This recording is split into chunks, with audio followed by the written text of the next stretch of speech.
ಬಿಜೆಪಿಯವರು ಇವಾಗ ಯಾವಾಗ್ಲೂ ಡಬಲ್ ಇಂಜಿನ್ ಸರ್ಕಾರ ಅಂತಾರಲ್ಲಪ್ಪ.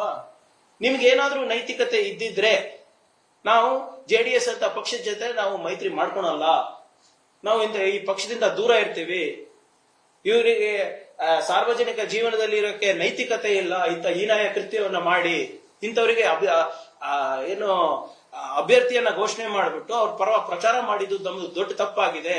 ನಾವು ಅಮಿತ್ ಶಾ ಅವರಿಗೆ, ಮೋದಿ ಅವರಿಗೆ ಪತ್ರ ಬರಿತಾ ಇದೀವಿ, ಇದಕ್ಕೆ ಏನೇ ಈ ಪ್ರಕರಣಕ್ಕೆ ಏನೇ ಸಹಕಾರ ಇದ್ರು ನೀವು ದಯವಿಟ್ಟು ಕೊಡಿ ಅಂತ ಬರ್ದಿದಾರ. ಬರಿಬೋದಾಗಿತ್ತಲ್ಲ ಅಮಿತ್ ಶಾ ಅವರಿಗೆ, ವಿಜೇಂದ್ರ ಅವರು ಮತ್ತು ಅಶೋಕ್ ಅವರು.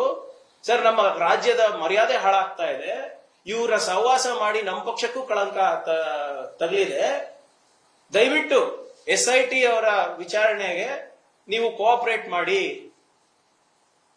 ವಿದೇಶದಲ್ಲಿ ಎಲ್ಲೇ ಇರಲಿ ನಮ್ಮ ಏಜೆನ್ಸೀಸ್ ಯಾರಿದ್ದಾರೆ, NIA ಇರ್ಬೋದು, ಇಂಟರ್ಪೋಲ್ ಇರ್ಬೋದು, ಯಾವ ಏಜೆನ್ಸಿ ಬೇಕಾದ್ರೂ ನೀವು ನಿಯುಕ್ತ ಮಾಡಿಸಿ ಇವರಿಗೆ ಸಹಕಾರ ಕೊಡಿ ಅಂತ ಬರ್ದಿದಾರ ಅವರು. ಇಲ್ಲಿ ತನಕ ಅವ್ರೇನಾಗ್ಬಿಟ್ಟಿದೆ ಅಂದ್ರೆ ಅವ್ರ ಮೇಲೆ ಜವಾಬ್ದಾರಿ ಬಿಟ್ಟು ಇನ್ನೆಲ್ಲರದು ಜವಾಬ್ದಾರಿಗಳು ಇವ್ರು ಹೇಳ್ತಾ ಇರೋದು.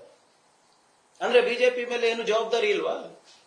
ಮೊನ್ನೆ MLC ಚುನಾವಣೆಗೆ ಮತ್ತೆ ಮೈತ್ರಿ ಮಾಡ್ಕೊಂಡಿದ್ದಾರೆ. ಅಂದ್ರೆ ಇವರಿಗೆ ಹೆಣ್ಮಕ್ಳು ಮರ್ಯಾದೆ ಮುಖ್ಯ ಅಲ್ಲ, ಇವ್ರಿಗೆ ಇಂಪಾರ್ಟೆಂಟ್ ಇರೋದು ಅವರ ರಾಜಕೀಯ ಭವಿಷ್ಯ. ಬಿಟ್ಬಿಡ್ರಿ, ನಿಮ್ಗೆ ಇದು ಇದ್ರೆ JDS ಅವ್ರ ಮೈತ್ರಿ ಬಿಟ್ಬಿಡಿ. ಹೇಳಿ, ಇಲ್ಲಿ ತನಕನು ಅವರು ಕಾಂಗ್ರೆಸ್ ಮೇಲೆ ಗೂಬೆ ಕೂಡ್ಸೋದ್ ಬಿಟ್ಟು JDS ಅವರ ಹೇಳಿಕೆಯನ್ನ ಸಮರ್ಥನೆ ಮಾಡ್ಕೊಳೋದ್ ಬಿಟ್ಟು ಬಿಜೆಪಿಯವರು ಏನೂ ಮಾಡ್ತಾ ಇಲ್ಲ. ಬೆಂಗಳೂರಿನಿಂದ ಮಂಗಳೂರುವರೆಗೆ, ಬೀದರ್ನಿಂದ ಚಾಮರಾಜನಗರದವರೆಗೆ ನಿಮ್ಮ ಸುದ್ದಿ ನಿಮ್ಮದೇ ಭಾಷೆಯಲ್ಲಿ. ಕರ್ನಾಟಕ ತಕ್.